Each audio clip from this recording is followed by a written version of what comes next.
Bienvenue dans cette vidéo bilan de l'année.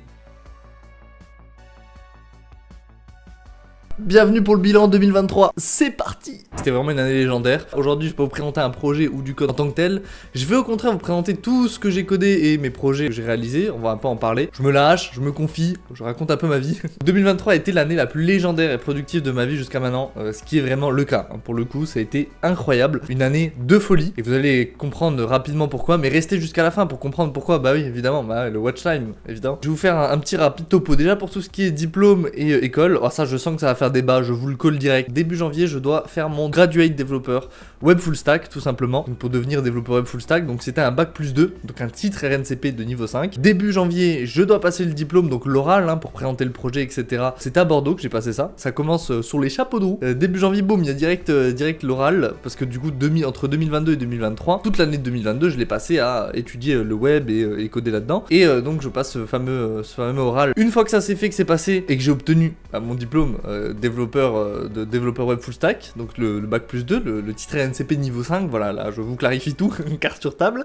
Et ben je m'inscris mi-janvier, je m'inscris en bachelor data IA, voilà, tout simplement, donc dans la même école, c'est du nom de Studi. En parallèle, je m'inscris aussi pour la certification, passer 2 certifications d'Harvard EDX en intelligence artificielle, donc une c'était vraiment orientée plus Python, machine learning, et l'autre vraiment introduction à intelligence artificielle et spécialisée en deep learning. Donc inscription parallèle de tout ça. En mars, j'obtiens mon permis, 26,5 points, petit flex, c'est pas ouf, mais voilà, content. On a le permis de conduite, mais on sait toujours pas se garer, mais ça c'est pas la question. Ensuite, obtention du coup de mon bachelor en data IA, que je me suis inscrit en janvier, je l'ai obtenu en juillet, voilà, donc 6 mois après. Moi je m'étais inscrit au début en décembre, mais au final il s'est avéré que j'ai réussi à aller plus vite que prévu. J'avais déjà des notions en data IA et donc j'ai pu avoir mon bachelor. Donc là c'est titre RNCP de niveau 6 en tant que concepteur de solutions digitales, donc là orienté data IA évidemment. Voilà, donc mon bachelor il a été obtenu. Ensuite, pour les certificats d'Harvard, le 1er avril j'ai obtenu un de mes certificats et l'autre je l'ai obtenu en septembre. Je suis entré en master fin septembre, voilà, donc en master chez Open Classroom dans le parcours AI Engineer. En novembre évidemment j'ai atteint le fameux palier des 1000 abonnés, incroyable.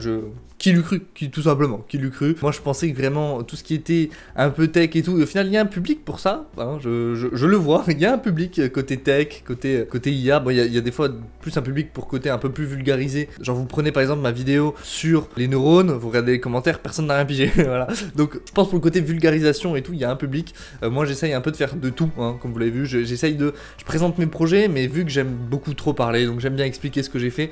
Donc du coup ça rentre un peu plus des fois dans le technique quand c'est des projets un peu plus techniques. J'essaye quand même de présenter dans l'ensemble pour que tout le monde comprenne le projet, mais c'est vrai qu'il est vrai des fois, voilà, ça rentre un peu plus dans le technique. Donc on va dire, ça m'a étonné, voilà, déjà d'avoir des vues et des abonnés via ça, parce que vraiment pour moi c'était vraiment une niche, ça n'intéressait personne, mais je le faisais pour moi évidemment. Mais au final vous êtes là et donc je vous en remercie. C'est 1000 abonnés, franchement c'est déjà incroyable. Moi c'est fou, c'était même pas le but tout simplement. À l'époque quand j'avais ouvert plusieurs chaînes, je cherchais à avoir 1000 abonnés, j'ai jamais eu 1000 abonnés. Là je m'en foutais royalement, je fais juste des vidéos pour vous présenter des trucs que je kiffe, je fais des projets tout simplement, des trucs que j'aime. Et voilà, c'est la logique dans toute sa splendeur. Donc ça fait plaisir, c'est incroyable. Donc ça c'était pour le côté diplôme, etc. et tout. Et maintenant pour tout ce qui est projet perso, on va un peu en discuter parce que je vous en ai présenté pas mal. Je pense qu'il y en a quelques-uns que je vous ai pas présenté, que j'ai réalisé, mais voilà, rien d'intéressant. Mais en tout cas, là on va discuter de tous les projets que vous pourrez retrouver sur ma chaîne d'ailleurs. Donc du coup, début janvier, j'ai créé mon framework CSS pour les développeurs web, voilà, donc qui permet d'avoir déjà des templates déjà faits, etc. Et vous pouvez l'utiliser avec des classes déjà préfaites et tout. Donc petit framework pour les développeurs web que j'ai amélioré il y a pas si longtemps, que après j'ai passé toute la page en React et tout. Bref, j'ai fait une belle refonte. En parlant de refonte, j'ai créé et j'ai fait des refontes de nombreux sites web design. Donc j'ai une playlist spécialement pour ça si vous l'avez checké. J'ai ouvert spécialement une playlist et vous retrouvez tout ce que j'ai fait niveau web, parce que au début c'était quand même ma première spécialité en tout cas sur cette chaîne, le web. Ensuite je me suis orienté vers la création d'un jeu d'échecs avec une IA intégrée. Alors c'est pas vraiment une IA, c'est un algorithme de maximisation. Il n'y a pas de réseau de neurones, donc un petit algorithme, un petit bot avec lequel on peut jouer. Donc j'avais fait une petite formation pour ça, c'était vraiment cool. Ensuite en parlant de formation aussi, j'avais fait une formation en cybersécurité de Michel Cartner. J'en avais fait plusieurs, j'avais fait sur Udemy en cybersécurité réseau, je crois en encryptographie, hachage de mots de passe, bref il y avait pas mal de choses qu'il proposait. Et du coup suite à ça j'ai créé une application en cybersécurité évidemment. C'était la première fois que je créais justement une application et que je vois comment ça marche, etc. Donc voilà. Ensuite j'ai créé Curatio, donc l'application de traitement de données, juste après mon bachelier data IA d'ailleurs, quand je voulais m'orienter dans le master chez Open Classroom en intelligence artificielle, je me suis dit ça serait sympa que j'apprenne déjà le traitement de données, etc., l'analyse de données et tout, et donc j'ai créé Curatio qu'au final j'ai amélioré avec le temps. Au début c'était une petite application en .exe qu'on pouvait télécharger, on la run, etc., on pouvait faire 2-3 traitements, ajouter des lignes, des colonnes, supprimer quelques valeurs manquantes, bref, du classique. Et ensuite j'ai décidé de la créer en version web, et donc j'ai fait un entre guillemets un SaaS, mais voilà. Mais j'ai créé justement cette application avec beaucoup plus de choses qu'on peut faire sur le site web. Donc vraiment du création de statistiques, du traitement, du pré-traitement, une sorte de bibliothèque automatique de vos données, etc. Bref, une grosse application dont je suis plutôt fier. Niveau IA, c'est vraiment un de mes gros projets. Plutôt content et que j'ai vraiment pas mal amélioré, surtout depuis que je suis dans le master d'Open Classroom. Ensuite, j'ai créé une application de face swapping. Voilà, donc petit truc marrant, c'était rigolo.